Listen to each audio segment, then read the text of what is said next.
ইস্টবেঙ্গলকে হারার জন্য নামে না, রেজাল্ট। তা হাওয়াজ তো একটা ফাইটার এবং হাওয়াজ জানে ট্রফি কিভাবে নিতে হয়। ইস্টবেঙ্গল বাড়তি সুবিধা পেয়ে ডুরান্ড ফাইনালে নামছে এবং রেফারি ইস্টবেঙ্গলের হয়ে খেলাবে, সেক্ষেত্রে মোহনবাগানকে অ্যাওয়ে খেলতে যেতে হচ্ছে এবং ফাইনালেও তারা অ্যাওয়ে টিম হিসেবে নামছে। মোহনবাগান সব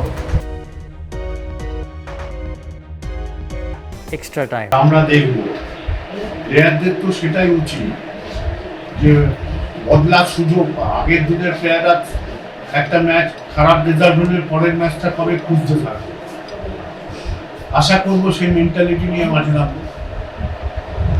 এবং আপনাদের যদি ফরওয়ার্ড লাইন এবং ডিফেন্সের দুটো একেবারে অল ইন্ডিয়ান ফরওয়ার্ড লাইন। হ্যাঁ, আমরা তো এখন ভারতবাসীর উপরই ভরসা।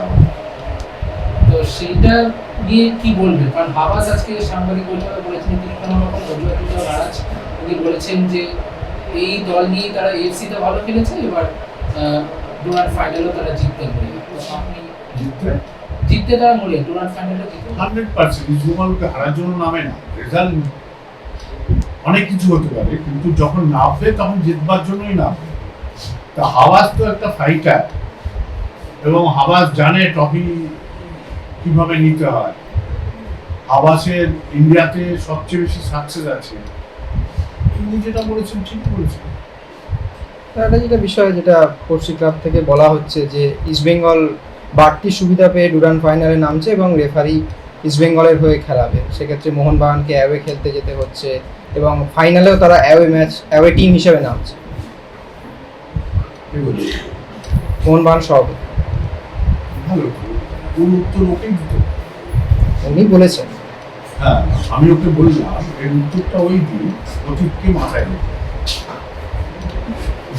একটা বিষয় হচ্ছে, আপনি কি আগামীকালে ফাইনালে উপস্থিত থাকবেন?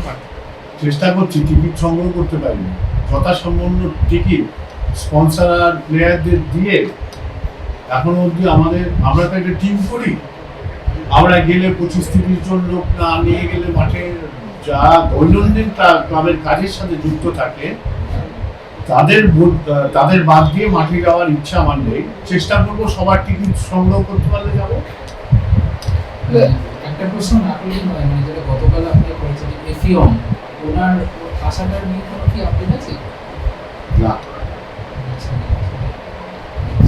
ইমামি স্পন্সর হিসেবে এসছে, বা ইমামির সঙ্গে নতুন করে কি আবার সম্পর্ক তৈরি হবে? গেল কখন যে নতুন করে হবে? যেরকম পুরনো ছিল সেরকমই আছে।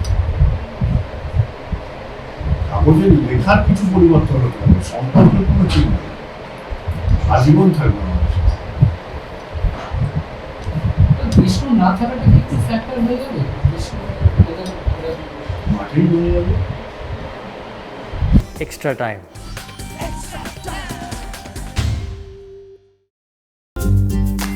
লেটেস্ট নিউজ আর এক্সক্লুসিভ ভিডিওর সঙ্গে আপডেট থাকতে এখনই সাবস্ক্রাইব করুন আমাদের ইউটিউব চ্যানেল। বেল আইকনে ক্লিক করতে ভুলবেন না যেন।